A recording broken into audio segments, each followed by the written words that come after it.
देवादिदेव Jersey चंद प्रभु भगवान की जय जय जय।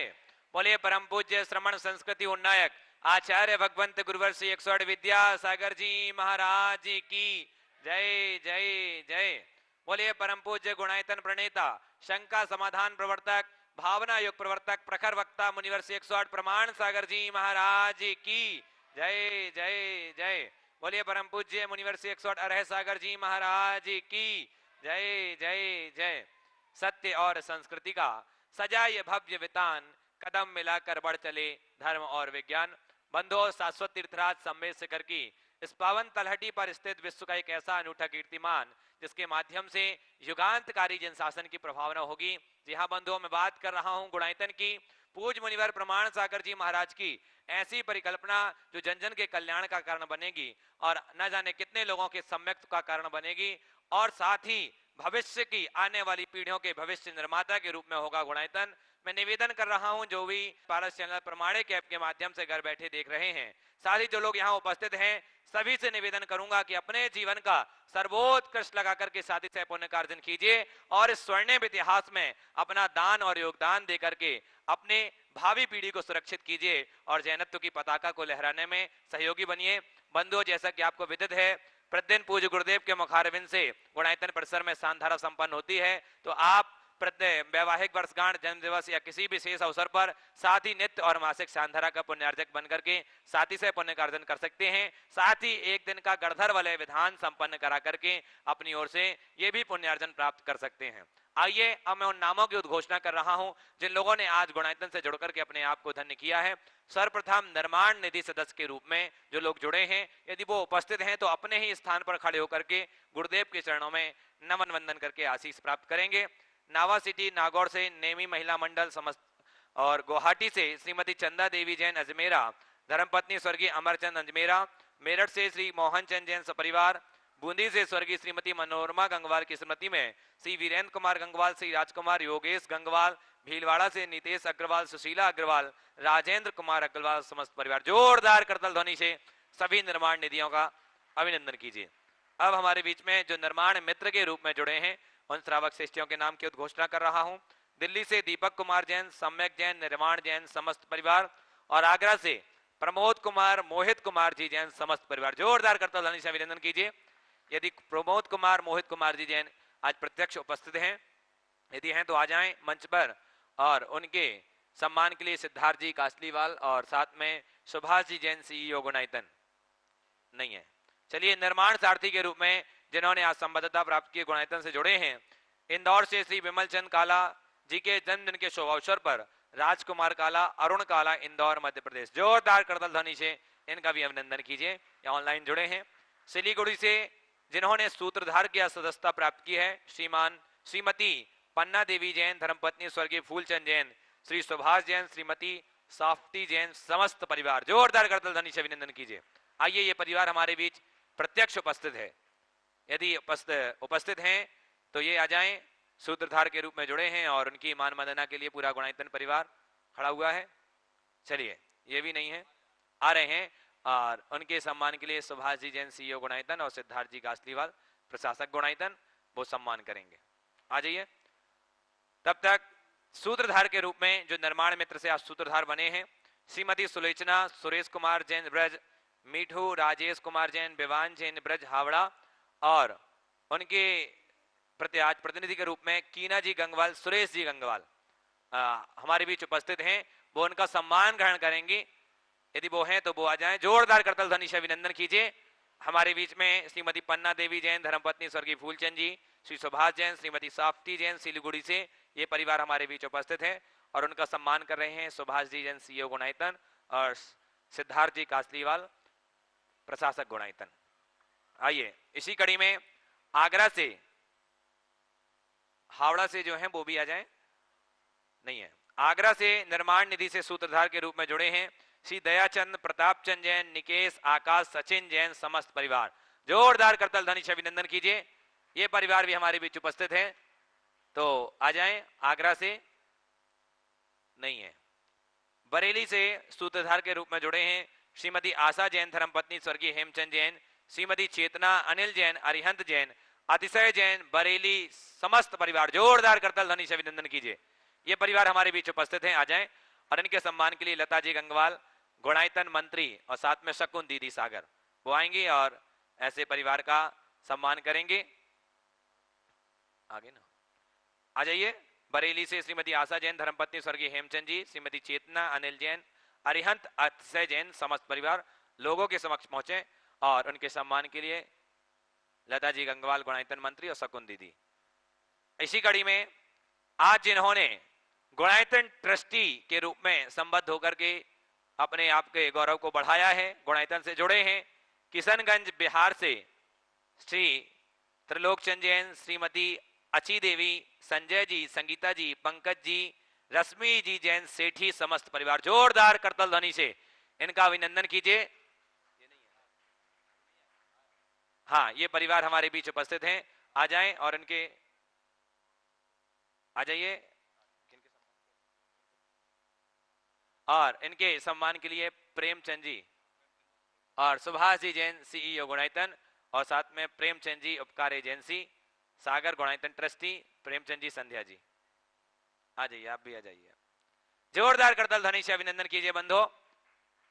इस प्रकार से लोग गुणायतन से जुड़ करके इस स्वर्णिम इतिहास में अपना दान और योगदान देकर के साथी से पुण्य कार्जन कर रहे हैं। बंधु, मैं पुनः निवेदन करूंगा, यदि आज तक नहीं जुड़े हैं तो आप जुड़ जाइए और लोगों को प्रेरित करिए, स्वयं जुड़िए, लोगों को जोड़िए और लोगों को जोड़ करके 1/6 भाग आप अपने खाते में भी जमा कीजिए। निश्चित ही गुरुदेव हमेशा कहते हैं यदि आप लोगों को प्रेरित करते हैं धर्म कार्य के लिए तो उसका 1/6 भाग आपके लिए भी लगता है। आप गुणायतन से देख करके जाएं, गुणायतन की परिकल्पना को देखें और लोगों को बता करके उनको को जोड़ करके इस स्वर्णिम इतिहास में हम और आप साक्षी बने, अपना दान और योगदान दें। चलिए बंधो, चलते हैं हम सीधे सीधे बिना किसी विलंब के आगे के संचालन के लिए बड़े सम्मान के साथ बुला रहा हूं पंडित सुदर्शन जी पिंडरई।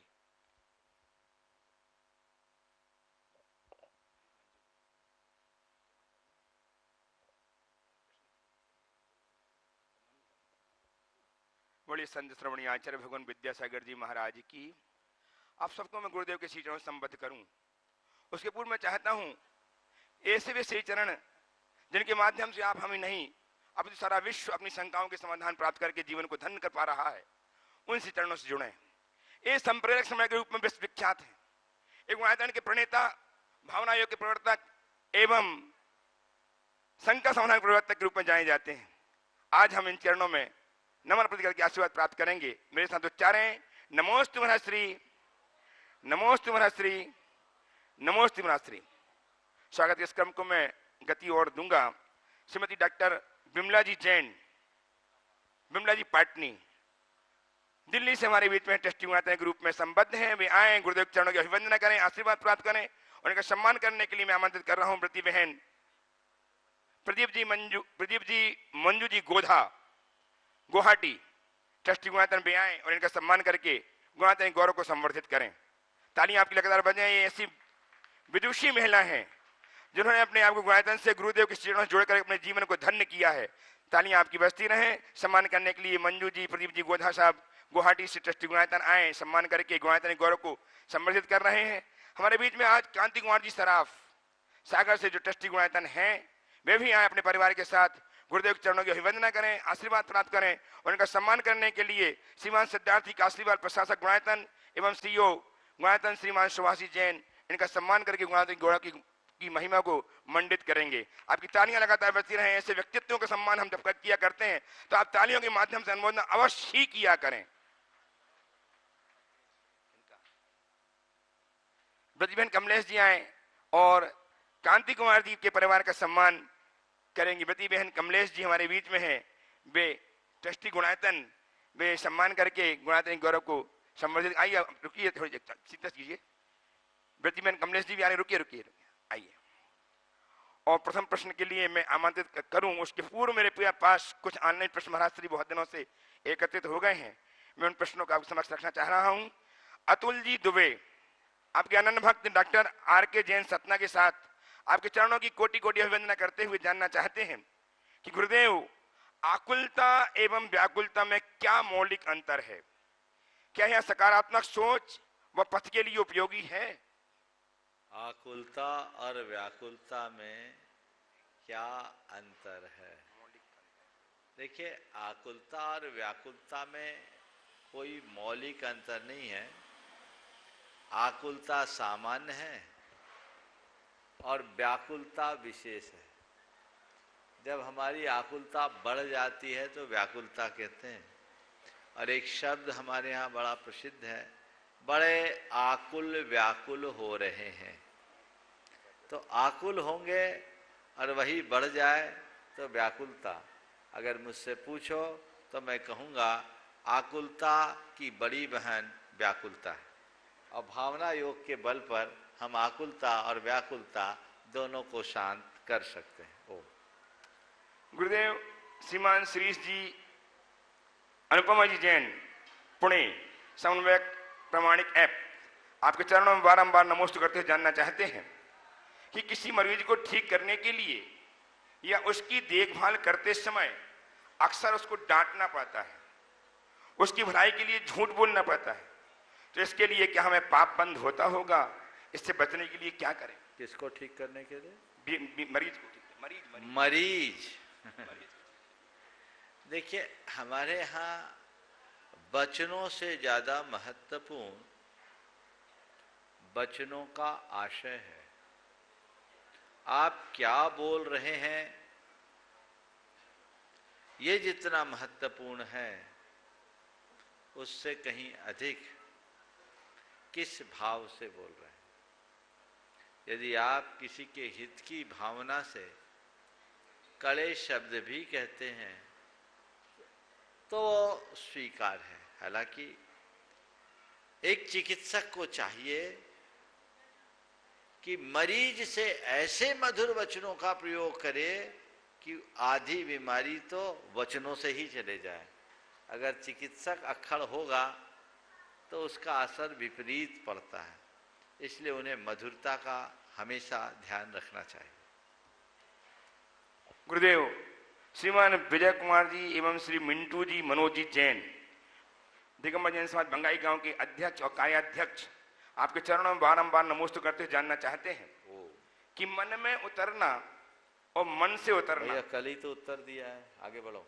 कल ही उत्तर आया है, आगे बढ़ो। नहीं सुनिए, आगे आगे आगे सुनिए तो प्रश्न। हाँ, पूरा देखिए, मन में उतरना और मन से उतरना हमारे व्यवहार पर निर्भर करता है। फिर भी मानव स्वार्थपरक व्यवहार करता नजर आता है, वह अपनी प्रवृत्ति को क्यों नहीं सुधार पाता? अच्छा, अपनी प्रवृत्ति को क्यों नहीं सुधार पाता? यही तो लाचारी है। जब अपनी तरफ जागेगा तभी सुधार पाएगा। चलिए।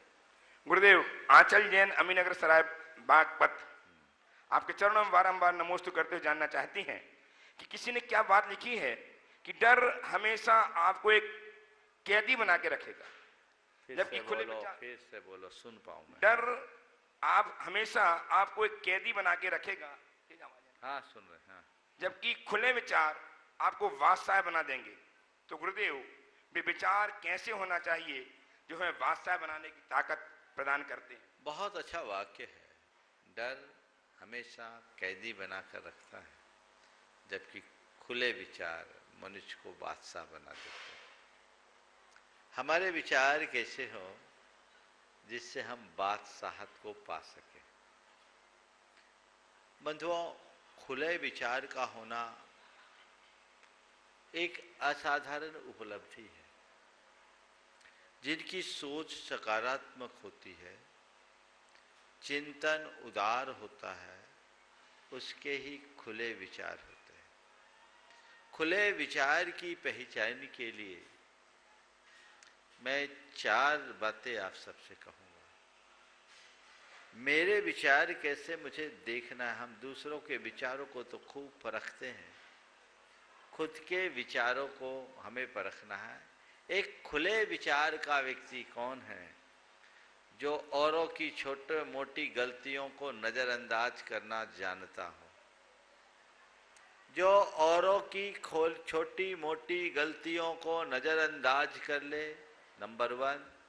नंबर 2, स्वयं पर आए हुए कष्टों को जो बर्दाश्त कर ले।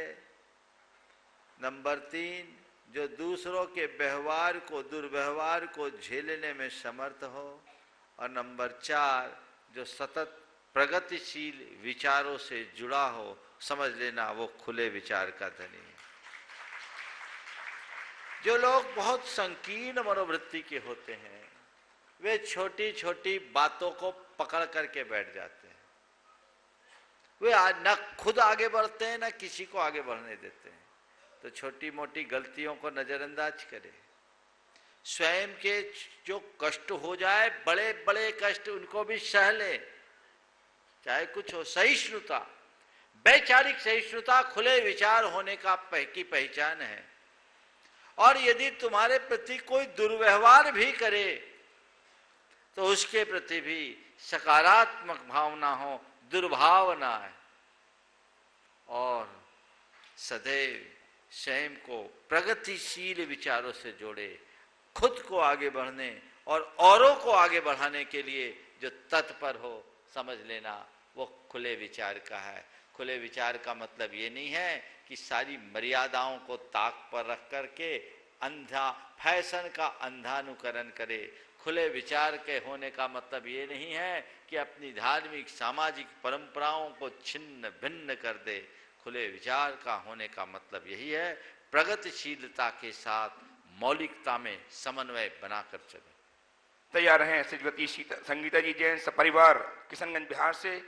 आप मंच के पास आ जाएं। गुरुदेव, अंतिम ऑनलाइन प्रश्न बागपत जनोरी बागपत उत्तर प्रदेश से नितिन जी जैन आपके चरणों में बारंबार नमोस्तु करते हुए जानना चाहते हैं कि गुरुदेव, कहा जाता है कि जीवन एक तेल से भरे दीपक के समान है।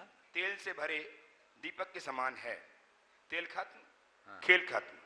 तो महाराज श्री, जीवन रूपी दीपक में कौन सा तेल भरें कि वह इस भाव में भी और आगामी भाव में भी हमेशा हमेशा आनंद रूपी प्रकाश देता रहे। बहुत अच्छा वाक्य है। जीवन एक तेल से भरे दीपक के समान है। तेल खत्म, खेल खत्म। हम अपने जीवन के दीपक में कौन सा तेल भरे जो हमें हमेशा हमेशा रोशनी देता रहे। देखिए, जीवन के दीपक में तेल भरना है तो आप सद्भावों का तेल भरे।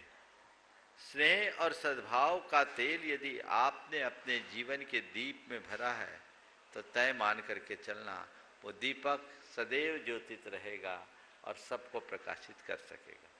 उपस्थित श्रीमती संगीता जी त्रिलोचन जी सेठी परिवार किशनगंज से और तैयार हैं घीसूलाल जी बाकलीवाल। त्रिलोकचंद जी को बुला। त्रिलोचन जी उपस्थित हो साथ में, आ जाइए, आप भी पूछ लो। त्रिलोकचंद जी और तैयार हैं घीसूलाल जी बाकलीवाल ट्रस्टी गुणायतन मुंबई इतलकरंजी जी तैयार रहेंगे। शीघ्रता से आई, आप मंच के पास आ जाए। घीसूलाल जी परिवार बोलिए। आ जाए, आ जाए।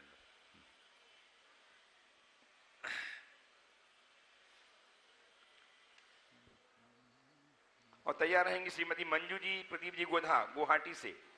ट्रस्टी गुणायतन ये भी नजदीक आ जाए। श्रीमती मंजू जी प्रदीप जी गोधा गुवाहाटी। बोलिए बोलिए। लाइन में हाँ हाँ बोलिए। हाँ, नमोस्तु नमोस्तु नमोस्तु महाराज श्री। महाराज श्री, मेरा प्रश्न है, अपने बहुत सारे नए नए मंदिर का निर्माण करते जा रहे हैं। पुराने मंदिरों की स्थितियाँ खराब से खराब होती जा रही है, तो उनके प्रति भी ध्यान देना। बहुत सुंदर। सबसे पहले तो मैं आज आशीर्वाद दे रहा हूँ त्रिलोकचंद जी और उनके पूरे परिवार को। आज सुबह सुबह ये मेरे पास आए, इनके साथ ये पूरे 6 के 6 थे और आज इनकी बहू का जन्मदिन, और मुझसे निवेदन कह रहे हैं महाराज जी आज हमें गुणायतन से अपने परिवार को जोड़ना है। बहुत अच्छा, जुड़े तो पहले से थे ही, आज ये रजिस्टर्ड हो गए हैं। और एक बहुत अच्छा चुनाव कि जन्मदिन को सार्थक करना है तो दान से सार्थक करो। बहुत अच्छा। मैं त्रिलोकचंद जी और उनके पूरे परिवार को इस बात के लिए आशीर्वाद देता हूँ।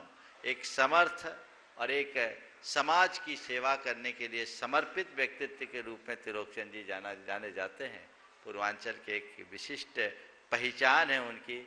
आज गुणायतन से जुड़े हैं, निश्चित ये उनके जीवन के लिए एक अलग उपलब्धि के रूप में घटित होगा। मेरा पुनः पुनः आशीर्वाद। अब आपके सवाल पर आता हूँ। आपने जो सवाल पूछा है कि नए मंदिरों का निर्माण हो रहा है जबकि पुराने का जीर्णोद्धार होना चाहिए और बिल्कुल प्रमुखता से होना चाहिए। यही सवाल यद्यपि मैं बहुत बार इसका उत्तर दे चुका हूं, पर आज एक लंबे अंतराल के बाद ये सवाल आया और मैं तो कहता हूं हर महीने ये सवाल आना चाहिए, क्योंकि लोगों के दिमाग में बहुत सारा फितूर बैठा हुआ होता है और ऐसा फितूर उनके मन में ज़्यादा होता है जो एक पैसा देते नहीं। दान देने वालों के मन में नहीं होता, जो दान नहीं देते वो लोग कुछ का कुछ सोचते रहते हैं। एक बार की बात, परम पूज्य गुरुदेव के चरणों में साहू अशोक कुमार जी बैठे थे। 1988 की बात है, मैं गुरु चरणों में था। अशोक जी ने गुरुदेव से कहा कि गुरुदेव आज नए नए मंदिरों का निर्माण बहुत हो रहा है, जबकि पुराने का जीर्णोद्धार पहले होना चाहिए। गुरुदेव ने कहा पुराने का जीर्णोद्धार होना चाहिए।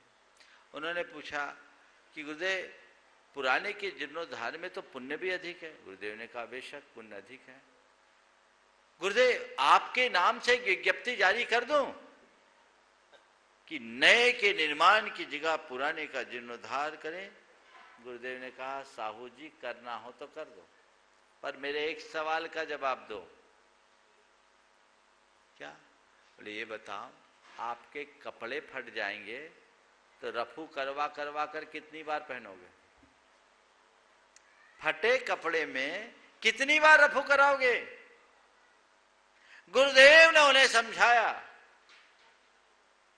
कि पुराने का जीर्णोद्धार करो, पर केवल जीर्णोद्धार से अपनी संस्कृति को आगे नहीं बढ़ा पाओगे। कुछ ऐसा भी निर्माण करा जाओ कि आने वाली पीढ़ियां उसका जीर्णोद्धार करा सके। इसलिए ये मानसिकता बदलनी चाहिए। हाँ, कहीं कोई जीर्ण शीर्ण मंदिर दिखता है तो हमें प्राथमिकता से उसे ठीक करना चाहिए, और लगभग अब देश में सभी मंदिरों का जीर्णोद्धार हो गया और गुरुदेव की कृपा से तो जहां जहां निर्माण हो रहा है वहां पुराने का जीर्णोद्धार साथ साथ चल रहा है और देश भर में हो रहा है। इसलिए मंदिरों को लेकर लोगों को बहुत सकारात्मक होना चाहिए, ऐसी नकारात्मकता मन में हावी नहीं होने देने चाहिए। यदि आप व्यापकता से इस विषय में समझेंगे तो आपको लगेगा कि नहीं, जरूर निर्माण होना चाहिए। आज जो निर्माण हो रहा है, हजारों वर्ष तक जिन शासन की गौरव गाथा वो गाएगा, वो हमारी संस्कृति का अमर दस्तावेज बनेगा। इसके साथ ही शहरों का विस्तार हो रहा है, शहरों का विस्तार हो रहा है, अलग अलग कॉलोनियां बन रही है। उनको रोज के लिए दर्शन पूजन के लिए मंदिर चाहिए कि नहीं चाहिए? क्योंकि मंदिर ही एक स्थान है जो हमारे सब प्रकार की धार्मिक, सामाजिक, सांस्कृतिक चेतना को पुष्ट करता है। अगर लोग दूर कॉलोनियों में रहने लगे, वहाँ मंदिर ना हो तो उनका धर्म भी छूट जाएगा और कर्म भी छूट जाएगा, सबसे छिन्न भिन्न हो जाएंगे, फिर क्या बचेगा? तो आज अलग अलग कॉलोनियों में मंदिर बन रहे हैं, अगर लोग बस रहे हैं तो वहाँ मंदिर भी होना चाहिए। मैं तो कहता कॉलोनी बाद में बसनी चाहिए, मंदिर पहले बनना चाहिए, ताकि वो संस्कृति से बंधे रहे, धर्म से जुड़े रहे, और कोई रास्ता नहीं। इसलिए आपने जो सवाल उठाया, मैं समझता हूँ आपका ये सवाल नहीं है, कहीं से सुना, लोग जो सवाल करते हैं कि ये सवाल उठता है तो मन में आया होगा। आप इस विचार से पूरी तरह सहमत दिखते हैं कि नए का निर्माण हो रहा है तो मुझे बढ़ चढ़ करके हिस्सा लेना है, और आप लोग ले भी रहे हो और आज शुरुआत भी की। पर मैं तमाम लोगों से कहना चाहूँगा, हमेशा धर्म के संदर्भ में, निर्माण के संदर्भ में सकारात्मक दृष्टि रखना। और गुरुदेव कहते निर्माण भी ऐसा हो जो चिरंतन हो, शाश्वत हो, स्थायी हो, और जहाँ आवश्यकता हो। इन बातों को ध्यान में रख करके यदि हम निर्माण कार्य को प्रश्रय देते हैं तो बहुत अच्छी बात। उपस्थित हो श्रीमान घीसूलाल जी, बागडीवाल परिवार, ट्रस्टी गुणायतन, मुंबई इचलकरंजी जी तैयार रहेंगे। श्रीमान मंजू जी, प्रदीप जी गोधा साहब, ट्रस्टी गुणायतन, गुवाहाटी।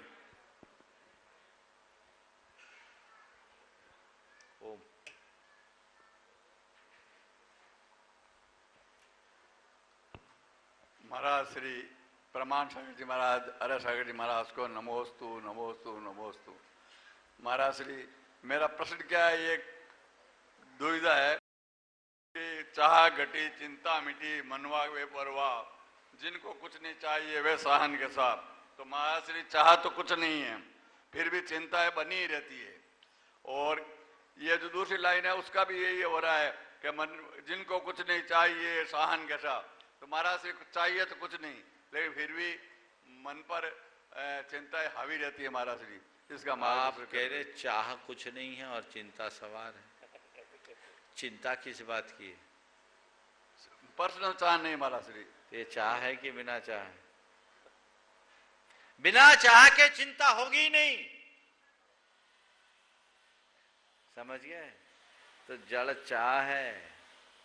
आप अपने वैयक्तिक जीवन को लेकर के भी चिंतित हो सकते हैं, उसके साथ जो इच्छाएं जुड़ी है ना, वो चिंतित करिए। चाह से चिंता होती है, इसलिए निश्चिंतता को प्राप्त करना चाहते हो तो अपनी चाह को कम करो। जितनी चाह उतनी आह, समझ गए? उतनी चिंता है, ये जीवन को नीचे ले जाने वाली है। इसलिए चाह की पड़ताल करें और जीवन को आगे बढ़ाएं। उपस्थित हों श्रीमान प्रदीप जी, मंजू जी गोधा गुवाहाटी से, ट्रस्ट गुणायतन तैयार रहें। सरोज जी जैन छत्रपति नगर इंदौर से, सीता से आ जाएंगे। सरोज जी जैन छत्रपति नगर इंदौर। सरोज जी उपस्थित हैं?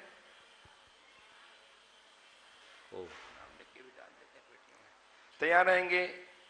लविका जी सेठी इंदौर से ही, लविका जी सेठी इंदौर से तैयार रहेंगी। ये है क्या? द्वय गुरुवर के चरणों में त्रिवार नमोस्तु नमोस्तु नमोस्तु महाराज श्री। महाराज श्री, मेरी शंका यह है, धर्म पुरुषार्थ किसे कहते हैं और मोक्ष के लिए किस तत्व और पुरुषार्थ की आवश्यकता होती है? और गुरुवर, हम धर्म तो करते हैं, धर्म के मार्ग में आगे भी बढ़ रहे हैं, लेकिन ऐसा क्या हो कि हमारा पूरा जीवन धर्ममय बन जाए? धर्म पुरुषार्थ किसे कहते हैं? मोक्ष के लिए हम धर्ममय पुरुषार्थ कैसे करें और हमारा जीवन धर्ममय कैसे बने? देखिए, धर्म पुरुषार्थ का अर्थ थोड़ा व्यापकता से समझिए। प्रायः हम लोग अपनी धार्मिक क्रियाओं को धर्म मानकर उसे ही धर्म पुरुषार्थ निरूपित करते हैं, पर मेरी मान्यता है जिसके पुरुषार्थ में धर्म जुड़ जाए, समझ लो वो धर्म पुरुषार्थी। धर्म पुरुषार्थी होने का अर्थ केवल इतना नहीं कि जो धार्मिक क्रियाएं करे वो धर्म पुरुषार्थी, अपितु जो अपने प्रत्येक विचार और व्यवहार में धर्म को प्रतिबिंबित करे वो धर्म पुरुषार्थी। तो मेरी हर क्रिया में, मेरे प्रत्येक व्यवहार में धर्म की झलक दिखनी चाहिए, और उसमें सबसे पहली शर्त अधर्म से बचें। यदि मैं अधर्म से बचकर अपनी प्रवृत्ति करता हूँ तो वह मेरे धर्म पुरुषार्थ का एक हिस्सा बनता है। इसके साथ साथ अपने अंदर के भाव और बर्ताव को बदलने के लिए मन को उत्प्रेरित करने वाले आलम्बनों को अपनाना, वह भी हमारे धर्म पुरुषार्थ का एक प्रधान अंग है।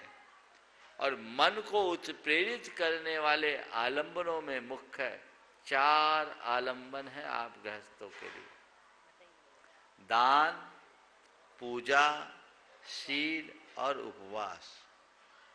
शक्ति के अनुसार दान करो, देव गुरु की पूजा करो, शील का पालन करो और शक्ति के अनुरूप उपवास करो। ये गृहस्थ जीवन को सार्थक बनाने वाले आधार हैं। साथ से पुण्य के बंध के निमित्त हैं, शुभोपयोग का मूल है। इसी से परंपरा से मुक्ति प्राप्त होगी। तो अपनी प्रवृत्ति में धर्माचरण करना है तो चारों का समाहार होना चाहिए। आज देखता हूं दान और पूजा की तरफ तो लोगों का रुझान फिर भी दिखता है, शील और उपवास का आता पता नहीं है। उपवास भी है तो महिलाओं में तो खूब, पुरुष लोग तो निश्चिंत हैं क्योंकि उनको मोक्ष का लाइसेंस मिला हुआ है। शील और उपवास, इस पर भी दृढ़ता रखनी चाहिए। आप अपने जीवन को धर्ममय बनाए रखें, उसके लिए क्या करें? कुछ मत करो, जो करना है सो करो। एक बात का ख्याल रखो, मुझे अधर्म से बचना है। अधर्म से बचना है। मैं अपने विचारों और व्यवहार में अधर्म को कहीं ना आने दूं। चाहे आप पूजा पाठ करो, चाहे व्यापार धंधा या घर गृहस्थी के काम, मैं मना नहीं कर रहा हूं। जीवन को धर्ममय बनाए रखने का मतलब ये नहीं कि माला लेके बैठे रहो या सांस खोल के बैठ जाओ या गुरुओं से चिपक जाओ। ये तो धर्म का स्थूल रूप है। अधर्म से बचे रहना ही सबसे बड़ा धर्म है। मैं देखता हूं और तब मुझे कई बार बड़ा आश्चर्य भी होता है कि धर्ममय क्रिया करने वाले भी अधर्म को पुष्ट करते रहते हैं। ऊपर से धर्म कर रहे हैं, भीतर में अधर्म पुष्ट हो रहा है। वो व्यक्ति भ्रम में जी रहा है, उसका उद्धार नहीं होगा। इसलिए जो क्रिया करनी है तुम्हें, जैसा काम करना है तुम्हें करो, लेकिन एक सावधानी रख के, क्या? अधर्म से बचना है। ये एक सूत्र वाक्य है और ये जेहन में उतर जाए तो फिर कहीं किसी प्रकार की कठिनाई हो ही नहीं सकती। गुरुवर, उपस्थित श्रीमती हाँ, बोलो। हाँ, बोलो। आत्मा जीवन को पावन बनाती है, आस्था जीवन को पावन बनाती है, श्रद्धा समर्पण सिखाती है। लेकिन आस्था और श्रद्धा में क्या भेद है? आस्था और श्रद्धा में क्या भेद है? देखिए, सामान्य रूप से देखा जाए तो आस्था और श्रद्धा दोनों एक दूसरे के पर्यायवाची शब्द हैं। लेकिन आपने आस्था और श्रद्धा में अंतर पूछा है, इसके लिए मैं आपसे अंतर भी बता देता हूं। समझ गए? मेरी भगवान पर आस्था है और मेरे मन में भगवान के प्रति श्रद्धा है। ये दोनों वाक्य अलग अलग है। आस्था में आश्वासन होता है कि मैं उन पर आस्था रखता हूं, भगवान मेरा बेड़ा पार कर देंगे, ये आस्था है। भगवान से मेरा बेड़ा पार होगा, ये आस्था है। और श्रद्धा कहती है भगवान का हाथ मेरे सिर पर है, मुझे चिंता क्या, बेड़ा पार होगा ही होगा। नमोस्तु गुरुवर। आस्था का प्रगाढ़ रूप श्रद्धा में दिखता है कि ये श्रद्धा जब होती है तो फिर मन कभी हिलता नहीं। विश्वास, देखो 4 शब्द बोलता हूं, बुद्धि, विश्वास,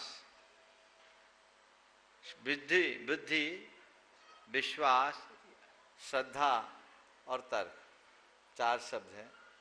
चारों शब्द जाने पहचाने हैं। इन चारों का अर्थ मैं जिस तरीके से करता हूं, आपको आस्था और श्रद्धा में अंतर दिख जाएगा। विश्वास को आप आस्था के रूप में लेना। बुद्धि कहती है, विश्वास कहता है मैं रात अंधेरे में भी बेधड़क चला करता हूं।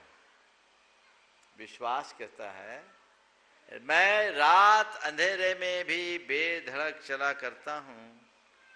तो बुद्धि कहती है मैं तो दिन के उजाले में भी भटक जाती हूं। विश्वास कहता है मैं रात अंधेरे में भी बेधड़क चला करता हूं। बुद्धि कहती है मैं तो दिन के उजाले में भी भटक जाती हूं। श्रद्धा कहती है मैं पाषाण को भी भगवान बना देती हूं। तो तर्क कहता है मैं भगवान को भी पाषाण साबित कर देता हूं। बस यही इनमें अंतर। नमोस्तु उपस्थित श्रीमती सरोजी जैन छतरपुर नगर इंदौर से, और तैयार है इंदौर से ही लविका सेठी। लविका जी सेठी आ जाए आगे। आप लविका जी रुकिए। दुई महाराज जी के चरणों में कोटि कोटि अनंत अनंत बार नमोस्तु महाराज जी, नमोस्तु महाराज जी, नमोस्तु महाराज जी। महाराज जी जैसे बोलो, किसी के हाथों में, किसी के दोनों हाथों में, जैसे एक में कोयला है और एक हाथ में कोयला है, हाथ में किसी के में, और एक में चंदन है। तो कोयला गिरता है तो हाथ काला हो जाता है और चंदन गिरता है तो सुगंध रह जाती है। तो ऐसी सुगंध बनी रहे अपने जीवन में, इसके लिए क्या करें? कोयला से हाथ काला होता है और चंदन से हाथ सुगंधित होता है। और एक विशेष बात, इसमें एक चीज और जोड़ लो। कोयला जब तक हाथ में रहता है तब तक काला है, हाथ से चले जाने के बाद भी काली दिखती है। और चंदन जब तक हाथ में रहता है तब तक सुगंध है, हाथ से अलग हो जाने के बाद भी उसकी सुगंध का एहसास बना रहता है। तो अपने जीवन में चंदन जैसी सुगंध बनाए रखने के लिए क्या करें?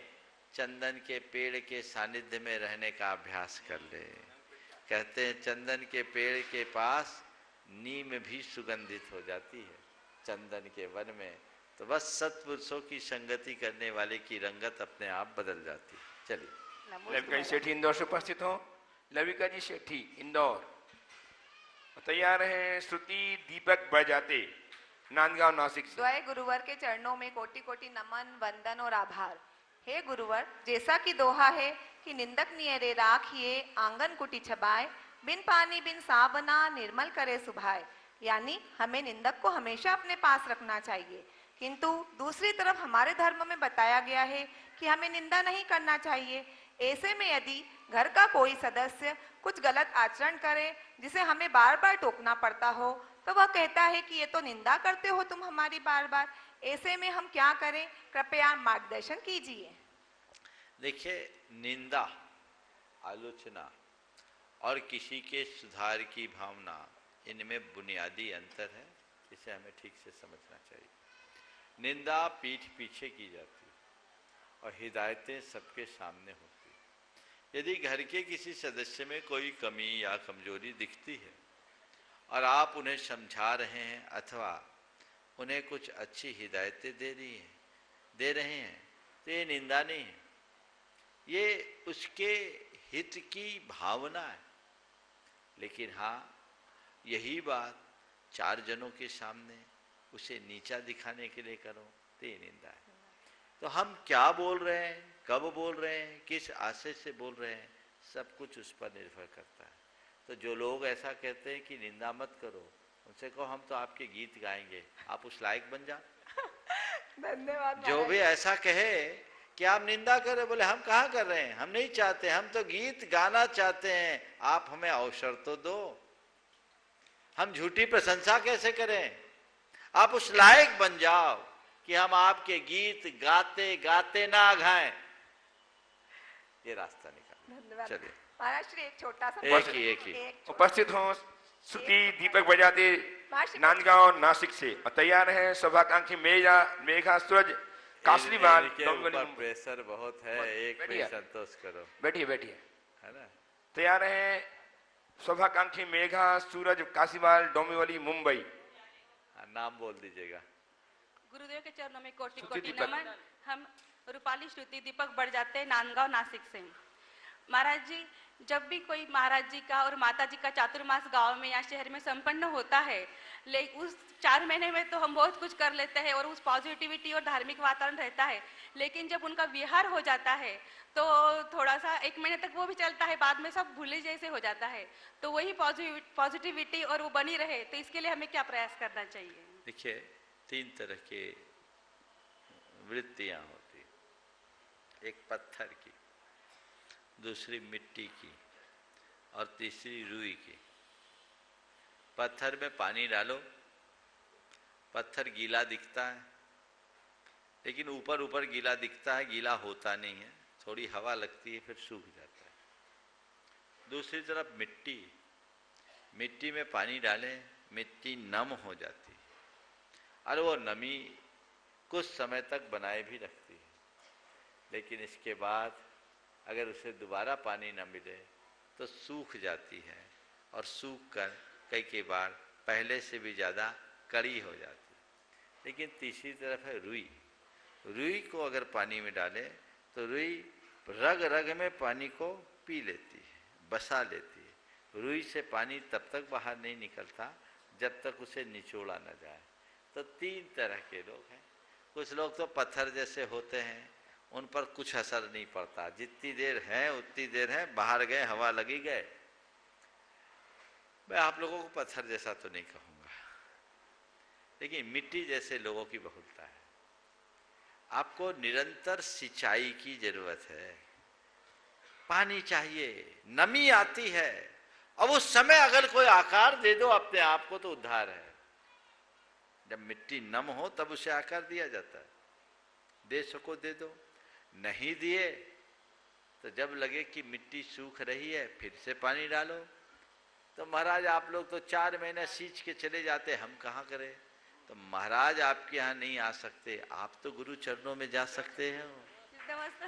जब लगे मिट्टी सूख रही है, कली पड़ने लगी है, जाओ और थोड़े छींटे डलवा दो, फिर से नमी आ जाए, तरोताज हो जाओ और जीवन को आगे बढ़ाओ।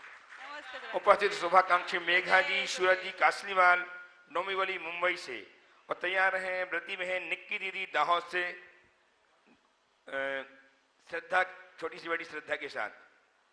महाराज श्री के चरणों में मेरा और मेरे परिवार की तरफ से बारंबार कोटि कोटि बार नमोस्तु नमोस्तु नमोस्तु। महाराज जी, मेरा प्रश्न यह है कि यदि कोई व्यक्ति अपने मृत्युपत्र में लिखता है कि मेरे मृत्यु के बाद बीमा कंपनी से आने वाली राशि 50% रकम मंदिर जी और देवशास्त्र गुरु को के लिए दान दी जाए, और उनके अनुसार वो दी भी जा रही है, पर वो मृत्यु वाले व्यक्ति को उसका पुण्य मिलता है या नहीं? देखिए, सबसे पहली बात तो मैं एक सवाल करता हूं, किसी के मरणोपरांत जो संपत्ति है वो किसकी होती है? उनकी ही होती है। जो मर गया उसकी? जो मरा है उनकी नहीं, परिवार वालों की। किसकी होती है? परिवार वालों की। जो उनके वारिस होते हैं उनकी। हाँ, लेकिन मरने से पूर्व यदि कोई वसीयत करके जाए तो वो उसके इच्छा पत्र, वसीयत यानी इच्छा पत्र, वो इस इच्छा पत्र में जो कुछ भी उल्लिखित है उसके अनुरूप उसके हकदार होते हैं। समझ गए? हाँ। बात को थोड़ा अच्छे से समझो, ये बहुत अच्छा सवाल है। मर गए, छोड़ गए, कुछ लिख के नहीं गए, कुछ बता के नहीं गए, तो वो तो जिनका हुआ उनकी संपत्ति हो गई। और वो संपत्ति जिसकी हुई, अगर दान किया तो जिसकी संपत्ति उसने दान किया। हाँ जी। तो जिसने दान किया उसको पुण्य मिलेगा कि दूसरे को मिलेगा? उन्हीं को मिलेगा। आपकी संपत्ति है, हाँ, आप दान करोगे तो आपको पुण्य मिलेगा। हाँ जी। इनको तो नहीं मिलेगा, नहीं मिलेगा। बाजू वाले को नहीं। तो जिसकी संपत्ति उसको पुण्य मिलेगा। हाँ। तो मरणोपरांत यदि आपने किसी व्यक्ति को छोड़ दिया, ऐसे कुछ नहीं किया, तो वो तुम्हारे संतान की संपत्ति है, तुम्हारे परिवार की संपत्ति है, और संतान परिवार की प्रवृत्ति संसार परिवार की संपत्ति है, तो उसका पुण्य भी परिवार को जाएगा, तुम्हारे खाते नहीं जाएगा। लेकिन आपने अगर कोई इच्छा पत्र लिखा है तो ये जितना आपने इच्छा पत्र लिखा है उस संपत्ति का हकदार वही है जो उसमें लिखा गया, वैसा अगले को करना चाहिए, और इस भावना का कुछ पुण्य संबंधित व्यक्ति को मिलेगा। अच्छा। लेकिन मेरे आपसे एक सबसे सलाह है, इंश्योरेंस वगैरह के लिए तो ठीक है, एक पराधीनता है, लेकिन मैं सबसे कहता हूं अपनी संपत्ति अपने साथ लेके जाओ, किसी को दे के मत जाओ। दान धर्म करके जाइए। हाँ? दान धर्म कर जाइए। सारा तिया पाचा अपने हाथ से पहले कर जाओ, बात का खेल खत्म। जीते बंद में ही दान कर देना चाहिए। जीते जी जाओ ना, मेरे मरने के बाद ये करेंगे नहीं करेंगे वो जाने, उनके लिए जो मैंने दे दिया उससे वो करे, जो कमाए उससे करे, मैं क्यों करूं? मैं तो एक ऐसे सज्जन को जानता हूं, स्वतंत्रता संग्राम सेनानी थे, अब तो इस दुनिया में नहीं है, उनने अपना चबूतरा भी अपने पैसे से बना लिया और अपने मरने के पहले का भोज भी दे दिया था। बोले जिंदा दिल आदमी थे, 85 साल की उम्र में, बोले मैं मरूंगा, लोगों को जिमाएंगे, कौन देखेगा, मैं जिमा रहा हूं। ये जिंदा दिली है, तो ऐसा होना चाहिए। इसलिए जो कुछ करना है वो अपने हाथ से करो, और जो अचल संपत्ति है और कुछ चीजें जो वैधानिक एसेट्स हैं उनके लिए एक बिल बना के जाना चाहिए हर व्यक्ति को, ताकि वो धर्म क्षेत्र में भी आगे बढ़ सके और उसका पुण्य लाभ ले सके। उपस्थित हो दाहोद गुजरात से व्रती बहन निक्की दीदी श्रद्धा के साथ, और तैयार है श्रीमान प्रेमचंद जी, संध्या जी, जैन ट्रस्टी गुणायतन सागर। नमोस्तु महाराज जी। महाराज जी, अपने आसपास इतने जुड़े हुए लोग रहते हैं, उनका पुण्य तो बहुत होता है, तो उसमें इतने रचपट जाते हैं कि पाप को मानते ही नहीं है।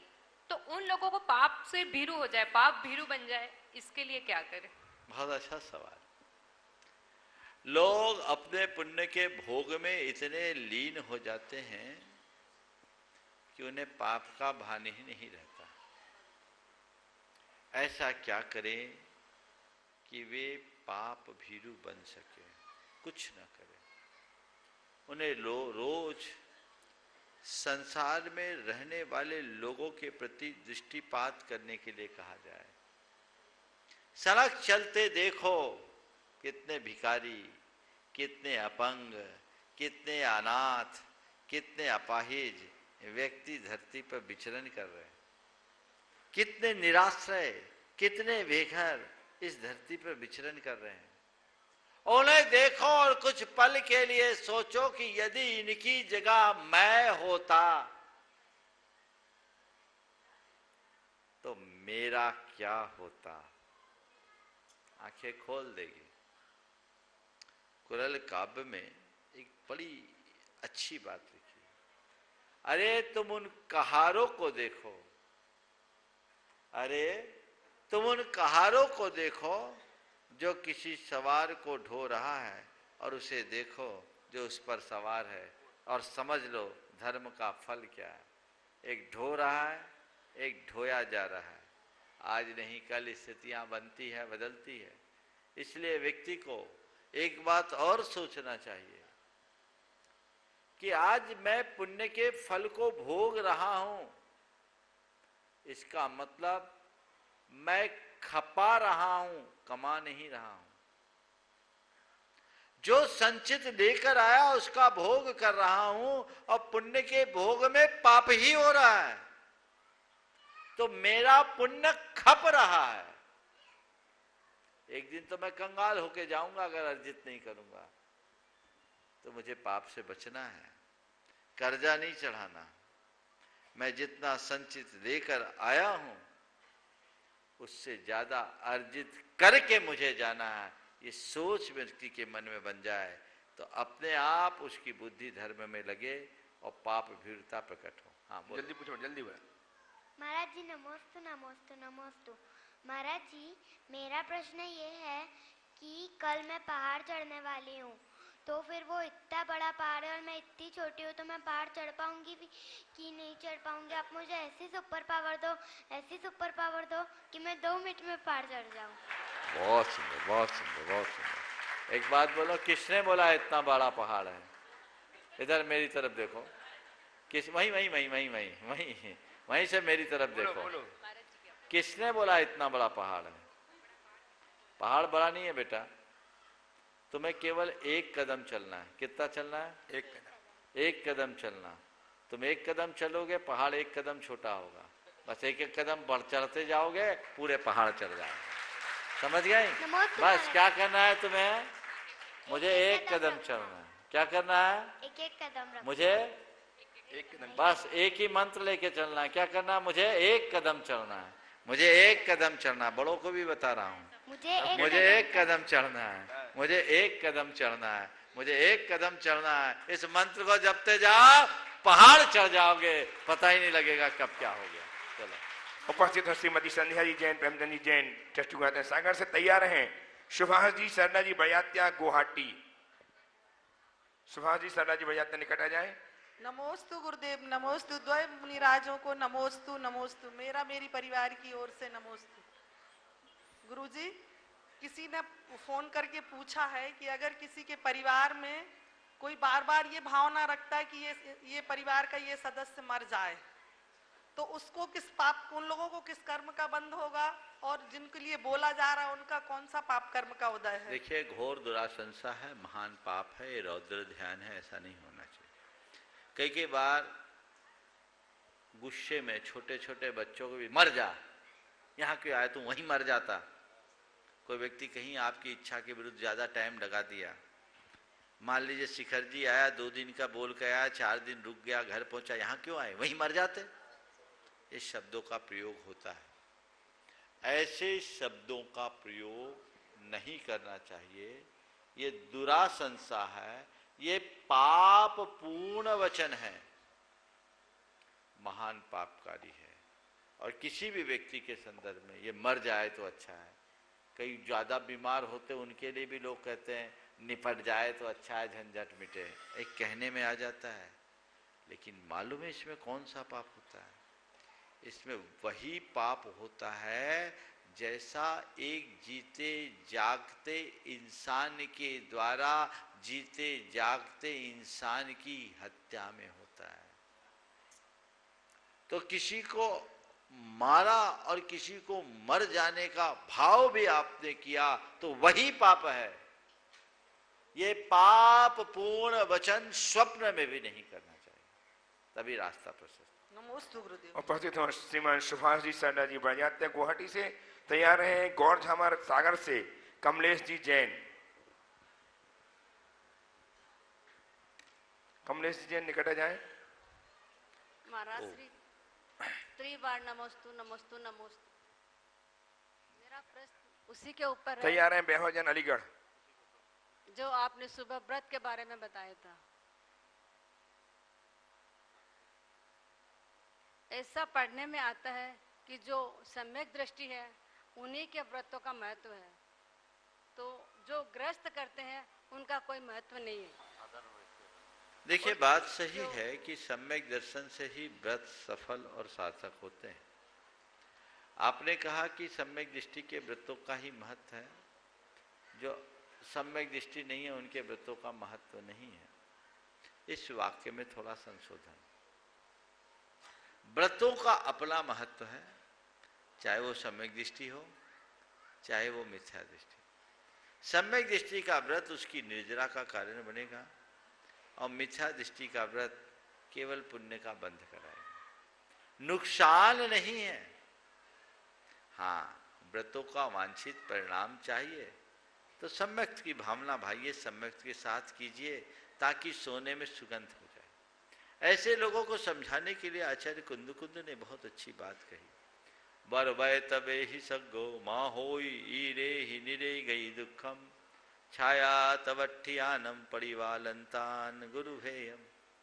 उन्होंने कहा व्रत और तप से स्वर्ग जाना अच्छा है, अव्रत और अतप से नरक जाने की अपेक्षा। बात को दोहरा रहा हूं, अव्रत और अतप से नरक जाने की अपेक्षा व्रत और तप से स्वर्ग जाना अच्छा है। क्या बढ़िया उदाहरण दिया। दो व्यक्ति थके हारे, प्रचंड धूप, हालत स्लस, थक कर चूर। एक देख रहा है कि यहाँ से 2 मील आगे एक हरा भरा पेड़ है, मैं तो वहाँ जाके विश्राम करूँगा। और दूसरा कहता भैया मेरे तो बस की नहीं, मैं तो यहीं रहूँगा। एक धूप में पस्त हो रहा है और दूसरा छाया में विश्राम पा रहा है। कौन सही है बोलो? छाया में विश्राम पा। समझ गए ना? तो ये उदाहरण किसके लिए दिया है? इसलिए व्रतों को कभी निरर्थक मत समझना, लेकिन हाँ क्रियारूढ़ होकर व्रत मत मानना। व्रत की अंतरात्मा से जुड़ करके व्रती बनना और सम्यक की भावना के साथ जब व्रत पालोगे तो जीवन का उद्धार हो। आइए कमलेश जी। कमलेश जी, जिससे महाराज जी वह व्रत उपवास नहीं हो, एक आसन करे, उसका क्या महत्व होगा? बिना उपवास नहीं होता है। शक्ति के अनुसार व्रत। देखिए तद व्रत माचरितव्यम यत्र न संशय तुला मारोहति शरीर मनसी। वही व्रताचरण करना चाहिए जिससे शरीर और मन दोलायमान न। चलिए कमलेश जी उपस्थित हैं। हाँ कमलेश जी, हाँ तैयार रहेंगे बेहोजी अलीगढ़ से। सीता कीजिए, बोलिए फटाफट। महाराज जी के चरणों में कोटि कोटि नमन, कोटि कोटि नमन, कोटि कोटि नमन। महाराज जी हम अगर अपन दान देते हैं तो क्या भगवान से अपनी निकटता हो जाती है? देखो मैं तो एक बात कहता हूँ, बहुत अच्छी बात की। दान देने से क्या भगवान से हमारी निकटता हो जाती है? मैं इस वाक्य को ऐसा कहूँगा, जो भगवान को निकटता से देखता है वही दान दे पाता है। नमोस्तु नमोस्तु महाराज जी, नमोस्तु। समझ गए ना? चलिए ज्यादा व्याख्यान की जरूरत तो नहीं है, बजाओ एक बार जोर से। आइए वैभव जी अलीगढ़ से उपस्थित हो, तैयार हैं 10 वर्षीय बालक शौर्य नीरज साहा। हाँ बोलो। कुर्डुवाड़ी माढ़ा सोलापुर से। नमोस्तु महाराज जी। यदि कोई व्यक्ति हमारे प्रति ईर्ष्या के कारण दुर्व्यवहार करता है, ऐसा कई बार हो जाता है, तो हमारी किस तरह की वो होनी चाहिए? वो आपके प्रति जितना दुर्व्यवहार करे आप उसके प्रति उतना सकारात्मक बनो और ये सोचो ये मुझे सावधान कर रहा है। ईर्ष्या को प्रेम से ही जीता जा सकता है, ऐसे नहीं। चलिए जल्दी से। कुर्डुवाड़ी माढ़ा जल्दी। शौर्य नीरज साहब उपस्थित हो, जल्दी से बोले बेटा, समय हो गया, जल्दी बोलो। नमस्तु नमस्तु नमस्तु गुरुदेव। मेरे जिज्ञासा ये है कि माता जी के नाम के पहले 105, महाराज जी के नाम के पहले 108 और भगवान जी के नाम के पहले 1008 क्यों होता है? ये परंपरा है। भगवान के 1008 नाम होते हैं इसलिए उनके साथ 1008 लगाए जाते हैं। मुनि महाराज 108 पापों के द्वारों को रोकते हैं इसलिए 108 लगाते हैं। एलक शुलक और आरिकाओं के 105 गुण होते हैं इसलिए 105 लगाते हैं। समय हो गया, यहीं पर विराम। बोलिए परम पूज्य आचार्य गुरुवर श्री विद्यासागर जी। जय जय जय परम पूज्य महामना प्रमासागर जी महाराज की जय।